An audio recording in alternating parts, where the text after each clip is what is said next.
Saúdo a todos com a graça e com a paz do Senhor Jesus Cristo.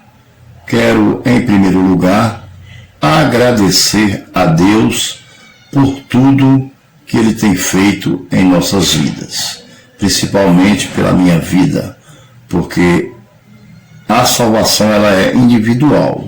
Se ela não fosse individual, haveria possibilidade do esposo salvar a esposa, do pai salvar a mãe, e assim sucessivamente. Mas não há condição, ela é individual.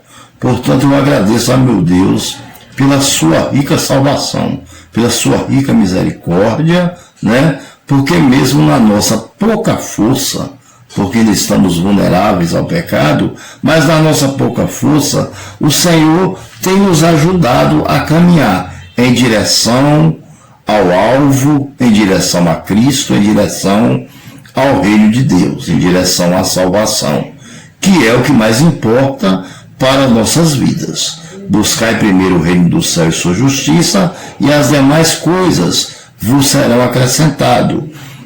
Deus, ele não criou o homem e jogou o homem no mundo para viver ao léu, de qualquer jeito. Não. Deus criou e deu condição do homem se sustentar. Pois bem, Romanos capítulo de número 12, né, nós vamos dar um tema a esta passagem bíblica. Nós vamos ler alguns versículos e vamos dar um tema. Vamos trazer uma exegese desses versículos. Uma palavra de advertência, uma palavra de advertência ao povo de Deus. Ao povo de Deus. Porque quando nós pregamos, nós não pregamos só para as pessoas que ainda não conhecem a Deus. Nós pregamos também para as pessoas que estão na igreja, mas que estão ainda fracos e vulneráveis a pecar. Os fortes devem ajudar os fracos. Ou seja, eu nem diria os fortes, mas eu diria os que estão mais fortes devem ajudar os que estão mais fracos. Amém? Pois bem, vamos lá então. O tema será: não se molde ao padrão deste mundo. Esse é o nosso tema. Pois bem, então o tema nosso será: não se amolde ao padrão deste mundo. Amém? Esse tema eu tirei da própria leitura bíblica, que nós vamos falar sobre isso. É um tema de extrema importância, que tem um significado, né, muito profundo, né? Não se amoldem, né, ao padrão deste mundo. Amém? Ou seja, não se acostume às coisas deste mundo, que nos faz viver separado do pecado. Amém? Se nós vivemos ao padrão deste mundo, vamos estar pecando e vamos estar separados da glória de Deus. Vamos perder a nossa comunhão com Deus. Mas se nós não nos moldarmos ao padrão deste mundo, nós vamos estar em comunhão com Deus. Portanto, o tema é: não se amoldem ao padrão deste mundo. Amém? Romanos 12. Portanto, irmãos, rogo pela misericórdia de Deus que se ofereçam em sacrifício vivo, santo e agradável a Deus. Este é o culto racional de vocês. Esse é o nosso primeiro versículo. Para nós não nos amoldar ao padrão deste mundo, a primeira coisa que nós temos que fazer é oferecer a Deus o nosso culto racional. O nosso culto racional é prestar atenção nas coisas de Deus, é dar importância à palavra de Deus, é dar importância e ter reverência na hora da pregação da palavra de Deus, na hora dos louvores, na hora do culto, na hora que uma pessoa se dirige a você para falar de Deus com você, dá atenção a essa pessoa, porque ele não está falando de qualquer um, ele está falando do Deus Todo-Poderoso, que merece toda a honra, toda a glória, todo o louvor e toda a adoração. Infelizmente, estamos vivendo num mundo onde as pessoas não estão muito mais preocupadas em viver um padrão de uma vida divina, de uma vida santa, separada do pecado. Aí o apóstolo Paulo pede que, pela misericórdia de Deus, que nós ofereçamos ao Senhor o nosso culto racional. O culto racional, por quê? Porque nós somos seres racionais, seres pensantes, amém? E nós devemos, o culto racional que nós devemos dar ao Senhor é com a racionalidade humana e divina, voltado para as coisas que agradam a Deus, amém? Beber e embriagar-se não agrada a Deus, por quê? Porque você está perdendo a sua saúde física e principalmente perdendo a sua salvação. Amém? Então, Paulo é bem claro quando ele diz: não vos embriagueis com vinho, porque no vinho há contenda, mas enchei-vos do Espírito Santo de Deus. Os vícios em geral, ele tem afetado e tem trazido morte espiritual e morte física à sociedade do mundo inteiro, né? Muitas pessoas surtando por causa dos entorpecentes e das drogas que consomem no dia a dia.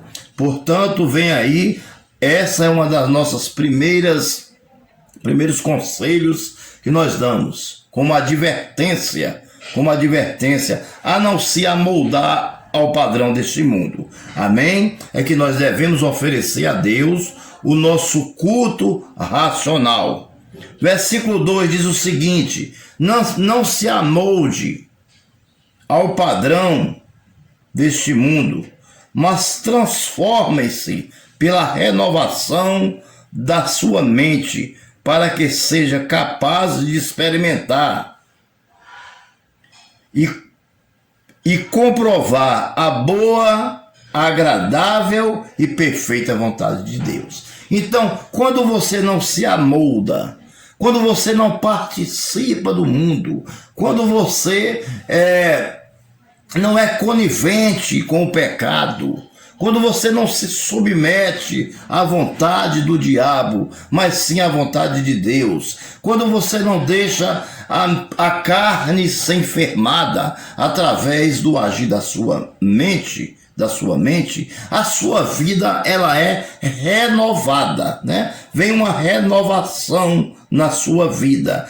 e vem uma perfeita vontade e agradável de Deus na sua vida, porque a sua vida agora ela é regida pelo Espírito Santo, ela é guiada por Deus. Onde você for, o Senhor Deus está com você, o Consolador, o Paráclito, o Espírito Santo, a terceira pessoa da Trindade. O Espírito Santo é Deus. Amém? E Ele anda conosco. Ele está sempre do nosso lado. Ele está sempre nos ajudando a vencer essa batalha. Essa batalha que muitas vezes começa dentro da nossa própria casa. Às vezes com a pessoa que a gente mais ama. É quem Ele mais usa como instrumento, muitas vezes, para tirar a nossa paz. Ele não vai usar quem você não conhece, pode ter certeza disso. Ele vai usar alguém que você conhece, que você ama, que você gosta, para tentar tirar a sua paz, para fazer você desistir da salvação, para que você perca a sua coroa. Guarda o que tens, para que você não perca a sua salvação, para que você não perca a sua coroa. Amém? Não importa de onde vem a prova ou a tribulação, passe segurando na mão de Deus, peça força a Ele, peça misericórdia a Ele, dê o seu culto racional a Ele, e quem quiser seguir outras coisas, que siga. Mas você e sua casa devem servir ao Senhor. E se sua casa não quiser servir, você sozinho sirva, mas não sai da presença de Deus. Não é fácil renunciar ao mundo só, sem a ajuda da esposa, sem a ajuda dos pais, dos filhos, dos irmãos, dos parentes. Não é muito fácil, é mais difícil. Mas para Deus não há impossível. A palavra de Deus é muito clara, lá em Lucas, capítulo 1, 37. Não há nada que seja impossível a Deus. Portanto, se não há nada que seja impossível a Deus, então nós não vamos nos preocupar com isso. Nós vamos seguir em frente e vamos correr atrás do nosso troféu, que é a salvação. A salvação é o quê? É a nossa coroa. A coroa é o quê? É o reino de Deus. Amém? O lugar onde nós vamos morar para sempre. E jamais haverá pecado, nem choro e nem luto. Amém? Então, isso é o suficiente para nós. Foi a morte de Cristo, eficaz apenas uma vez e suficiente para nos salvar eternamente. Continuando, versículo de número 3. Vamos ver o que diz o versículo 3. Por isso, pela graça que me foi dada, digo a todos vocês, ninguém tenha de si mesmo um conceito mais elevado do que deve ter, mas, ao contrário, tenha um conceito equilibrado, de acordo com a medida da fé que Deus lhe concede. Amém? Então veja só, tudo tem uma medida. A fé também tem uma medida. A medida da minha fé é uma. Já a medida da fé de outra pessoa já é outra. A fé da outra pessoa pode ser maior que a minha. E a minha pode ser menor do que a dele, ou vice-versa. Então o que é que eu faço? Eu vou viver uma vida cristã de acordo com o tamanho da fé que Deus me deu. Se eu vejo que a minha fé eu só posso ir até Cabedelo, então eu não vou atravessar para ir para uma outra cidade após Cabedelo, não. Eu só vou até ali. Chegou ali, eu paro, falo, não, aqui chegou o meu limite, Deus mandou eu voltar, então eu estou voltando, você está entendendo? Então você tem que viver de acordo com sua fé, você entendeu? Porque é a fé que salva. Se você tem uma fé que não permite entrar num bar onde está cheio de gente bebendo, porque você também vai beber, então não entre naquele bar, porque a sua fé, ela vai só até ali, você está entendendo? A fé é de acordo com a medida que Deus lhe deu. Cada um tem uma fé diferente da do outro. Você entendeu? Deus queríamos que tivéssemos a fé como um grão de mostarda, mas não temos. Que é aquela fé que cumpre tudo à risca. Que planta o grão racha, o grão brota, o grão nasce, vira um pé de árvore, dá caule, dá folha, dá flores, dá fruto, e depois dá fruto de 100, 40, 60 e 100. Não é verdade? 100, 60 e 40 os frutos. Quer dizer, obedeceu todo o propósito, mas nós, infelizmente, não conseguimos fazer isso. Então nós temos uma medida, a nossa fé tem uma medida, e essa medida da nossa fé é por onde nós vamos viver. Eu vou viver de acordo com a medida da minha fé. Se tem alguma coisa que eu percebo que eu vou fazer, e que através daquilo que eu vou fazer, eu vou chegar ao pecado e à desobediência a Deus, então eu não vou até ali. Eu paro ali e volto para o meu lugar. Eu volto para a minha fé. Se a minha fé é 10%, eu não vou chegar a 11% porque eu vou errar. Eu vou errar, com certeza, porque Deus me deu uma medida de fé. Está escrito aqui no versículo 3. Por isso, pela graça que me foi dada, digo a todos vocês, ninguém tenha de si mesmo um conceito mais elevado do que deve ter, ou seja, nunca queira ser mais do que você é. Seja apenas o que Deus fez você de uma forma, então seja daquela forma. Não tem que passar na frente. Mas o contrário, tenha um conceito equilibrado, de acordo com a medida da fé que Deus lhe concedeu. Amém? Então não queira ser autossuficiente. Ah, nada, eu vou fazer e pronto, acabou. Eu estou com Deus, eu faço e não acontece nada. Você entendeu? Não, não é assim. Você precisa fazer uma introspectiva e ver o tamanho da sua fé. Se você tem capacidade de fazer aquilo, você vai ultrapassar a fé concedida por Deus a você. Qualquer fé, seja ela do tamanho que for, seja ela da medida que for, ela salva. Ela salva. Mas se você tentar ultrapassar a medida da fé que Deus lhe deu, você pode se perder no caminho. Você entendeu? Você pode se perder pelo caminho. Então, por isso que eu coloquei, não se molde ao padrão deste mundo, porque o padrão deste mundo não está de acordo com a nossa fé. Amém? A nossa fé é em Cristo Jesus. A nossa fé não é em bebida, não é em cigarro, não é em drogas. A nossa fé não é na prostituição. A nossa fé não é na potestade, no principado, no demônio, naquele que é o opositor da nossa alma, não. A nossa fé é em Cristo Jesus. Amém? E quem concedeu a fé a nós foi Ele. E Ele sabe qual é a medida de fé que Ele me deu. E até onde eu posso ir. Você entendeu? Até onde eu posso suportar. Quando Ele vê que eu não suporto mais, então Ele me avisa. Ele me dá um toque que é para mim voltar. Você entendeu? Para mim voltar para o meu lugar de segurança em relação à minha fé. Essa é a pura realidade. Então, muito cuidado em relação a isso. Porque já vi muitas pessoas achar que já era o próprio Deus e hoje caiu. E hoje caiu. Né, irmãos? Então, se desviou muitas vezes. Comigo mesmo já aconteceu. Eu me desviar dos caminhos do Senhor. Por quê? Porque eu não tinha um entendimento da palavra de Deus ainda. E ainda estou sujeito a isso. Porque a palavra de Deus ela é como um olho d'água. Quanto mais você cava, mais água você encontra. Quanto mais você lê, mais tem novidade. A Bíblia é uma novidade de vida. Ela se renova a cada dia, a cada manhã. E é por isso que a gente tem que estar sempre pregando ela, estudando ela, orando, jejuando, pedindo a Deus força, para Deus nos manter em sua presença. Porque nós mesmos não temos condição de ir a Deus. Ninguém tem. Ninguém tem condição. Não foi vós que me escolheu. Eu escolhi a vós outro. O bom pastor ele chama as ovelhas pelo nome. Ela ouve e segue. Porque elas são obedientes. Agora, quando não é ovelha, quando é bode, ele ouve a voz em si mesmo, mas ele não vai, porque ele é desobediente. Então, aquele que é desobediente, ele vai só sofrer nesse mundo. É como dar murro em ponta de faca, lutando contra o próprio Deus. É a mesma coisa de dar murro em ponta de faca. O que vai acontecer? Só vai ferir você. Amém? Só vai lhe ferir. Versículo de número 4. Versículo de número 4.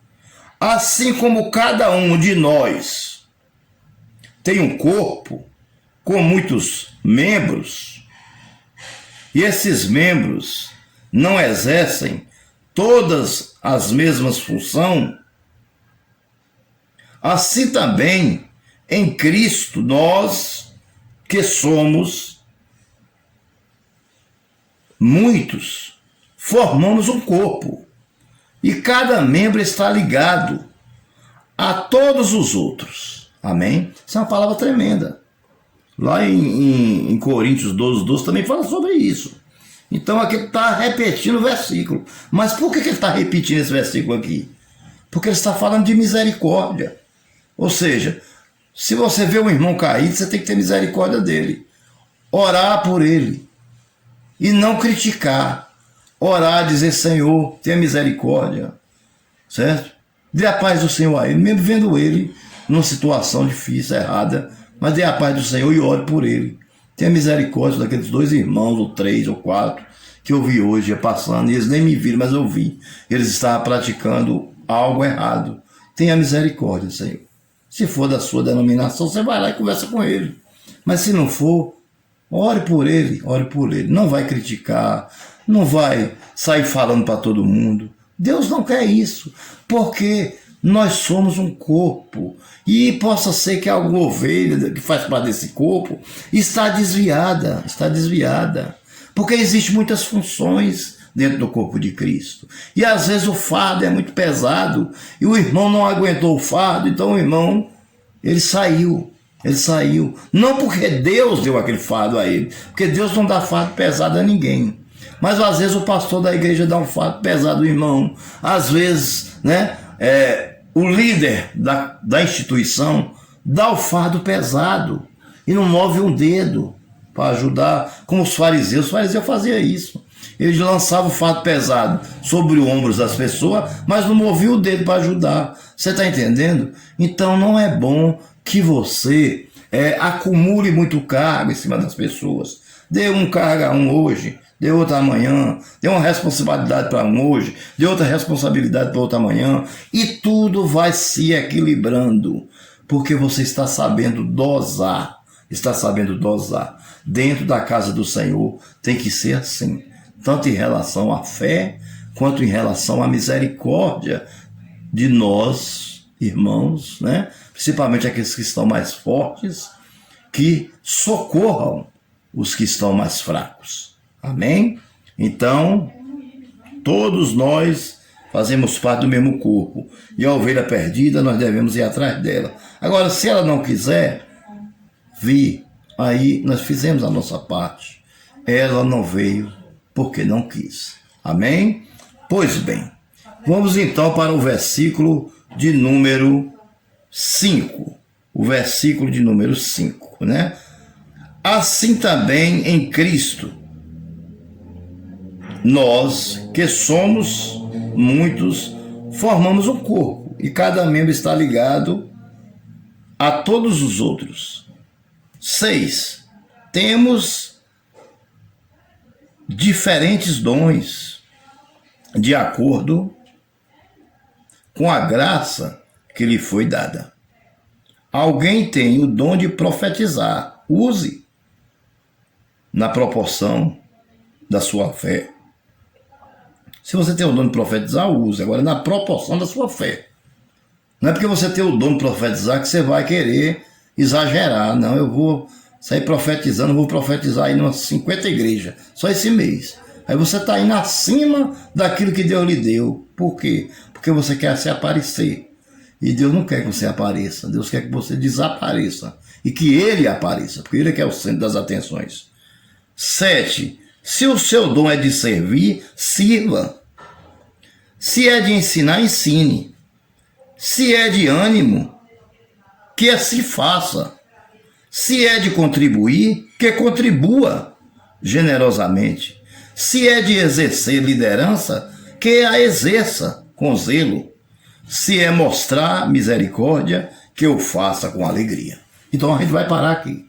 Então você vê no finalzinho, ele mostra, ele fala, né, sobre os dons, e nos faz uma advertência para que nós exerçamos com a fé dada de acordo com a quantidade de fé que Deus nos deu. De acordo com a fé, tem gente que tem uma fé maior, tem outros que já tem uma fé menor. E é a fé que nos faz alcançar a vitória. Pode ter certeza disso, eu garanto a você que é a fé que nos faz alcançarmos a vitória. Você está entendendo? Sem fé é impossível agradar a Deus. É impossível agradar a Deus sem fé. Agora é assim, se Deus me deu o dom de tocar na bateria, não adianta eu querer falar em línguas, porque não adianta. Se Deus me deu o dom de falar em línguas, não adianta eu querer ir pregar. Se Deus me deu o dom de pregar e de ensinar, porque geralmente quem tem o dom de pregar tem de ensinar, e quem tem de ensinar tem de pregar, dificilmente isso não acontece, às vezes acontece, mas é muito difícil, você entendeu? Então não adianta você querer interpretar línguas. Tudo tem que ser feito de acordo com aquilo que Deus lhe deu, de acordo com o tamanho da sua fé e com ordem e com decência. Amém, meus amados irmãos? Então fica aí para você. Não se amoldem ao padrão deste mundo, porque você será bem-aventurado. Que Deus os abençoe. Deixo um forte abraço a todos vocês que assistem aos meus vídeos. Quero deixar um abraço a uma grande amiga minha, que ela de vez em quando vem aqui em casa, dá uma ajuda à minha esposa, né?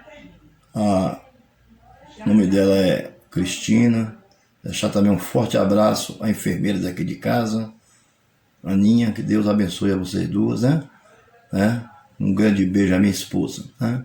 Ela sempre, de vez em quando, reclama, tu prega, mas nunca deixa um abraço para mim. Então agora eu estou deixando, né? Um beijo para minha esposa, um abraço para minha secretária, a nossa secretária aqui de casa, e um abraço para a nossa enfermeira aqui de casa.